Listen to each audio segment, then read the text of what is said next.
विद्यार्थ्यांचा चरण आज ठिकठिकाणी आपण कॉलेजेस काढली, इथं विद्यापीठ काढले, अनेक संस्था उभ्या केल्या, हजारोच्या संख्येने मुलं शिकवली. मुलं शिकली, आनंद आहे. पण मुलांना नोकरी कुठं मिळते? आज नोकरीचा बंधन झाला, नोकरी मिळत नाही, शेतीचा ओझा वाढायला लागला. ठिकठिकाणी मी सांगतो की एका घरात 2 मुलं असतील, एकाने शेती करावी, दुसऱ्याने धंदा करावा. पण धंदा करावा, काम मागावं हे करण्यासाठी तो दुसरा मुलगा पुढे येतो, तर काम मिळतं कुठे? आणि काम मिळत नाही म्हणजे तो ओछ्या संकटामध्ये जातो.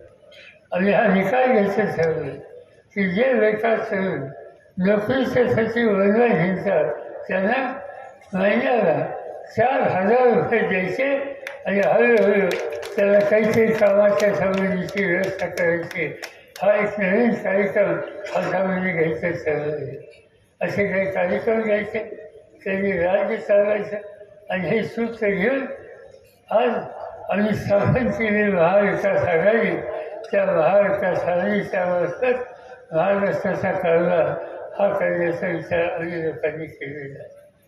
मला या ठिकाणी एका गोष्टीचं समाज आहे की तुमच्याकडे आज प्राजक्त संसद यांच्यासारखा एक जाणकार अभ्यास होतो. आमदार म्हणून 5 वर्ष त्यांनी काम केलं. महाराष्ट्राच्या मंत्रिमंडळावर त्यांना काम करायची संधी झाली. त्या संधीचं सोनं केलं. काळ छोटा होता, पण त्यांच्या कामाची असर ठिकठिकाणी करतात. मध्यंतरी मी विदर्भामध्ये हिंडत होतो. चंद्रपूर जिल्ह्यात गेलो आणि चंद्रपूर जिल्ह्याच्या सभा माझी थांबल्यानंतर लोकांना विचारलं की तुमची काही कामं झालीत का, कुठचे प्रश्न सुचायचे राहिलेत का, विजेचं काही कमतरता आहे का. लोकांनी मला सांगितलं की तुम्ही लोकांनी प्राजक्त संस्थेसारखा विद्युत खात्याचं काम करणारा एक मंत्री आम्हाला दिला.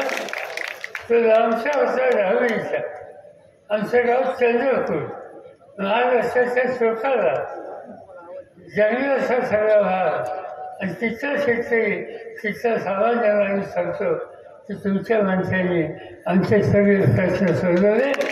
आणि ज्या ज्या वेळेला काही काम त्यांच्याकडे आम्ही घेऊन गेलो तर हा व्यस्त नम्रपणाने आमच्याशी वर्तन करतो, आमच्या प्रश्नाची सोडवणूक करतो. याचा आम्हाला आनंद आहे. मला स्वतःला अभिमान असता की माझ्या महाराष्ट्राचा राष्ट्रवादीचा तरुण आमदार महाराष्ट्राच्या स्वतःच्या जिल्ह्यामध्ये त्याच्या जबाबदारी टाकल्यानंतर सुद्धा कशाची नाराजी व्यक्त करता तिथल्या जनतेचं दुखणं हे दूर करण्यासाठी कष्ट करतो. अशी व्यक्ती उद्याच्या निवडणुकीमध्ये पुन्हा उभी राहत असेल तर तुमची जबाबदारी आहे मोठ्या वर्षांनी त्यांना महाराष्ट्राच्या विधानसभेमध्ये बसवलेलं असेल. असा त्या मला अनुभव आला. यापूर्वी त्यांची पहिली निवडणूक होती आणि पहिल्या निवडणुकीमध्ये त्यांच्या कामाची पद्धत आम्ही लोकांनी हेरली. आणि हेरल्यानंतर मंत्रिमंडळ करायचा विचार आला तर आम्ही निकाल घेऊन टाकला. नवीन असेल तर मंत्री त्यांना करायचे. आता एक गेल्या 5 वर्षाचा अनुभव आहे. तुम्ही लोकांनी मोठ्या वर्षांनी सत्ता दिली.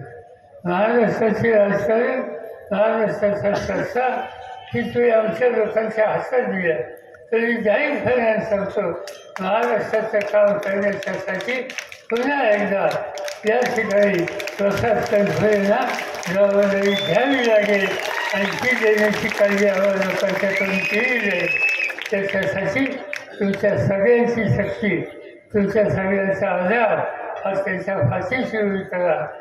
महाविकास आघाडीला प्रचंड मतांनी यशस्वी करा ही विनंती या ठिकाणी करतो. आणि मी आपल्या सगळ्यांची रजा घेतो. तर आणखी 4 सवाल